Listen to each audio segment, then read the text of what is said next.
How often do I need to change my HVAC filter? Recommendations vary based on a number of factors: the type of filter you use, how many pets you have, whether anyone in your home has allergies, etc.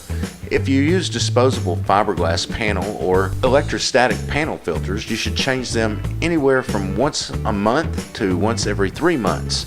Pleated filters generally last from 3 months to 6 months.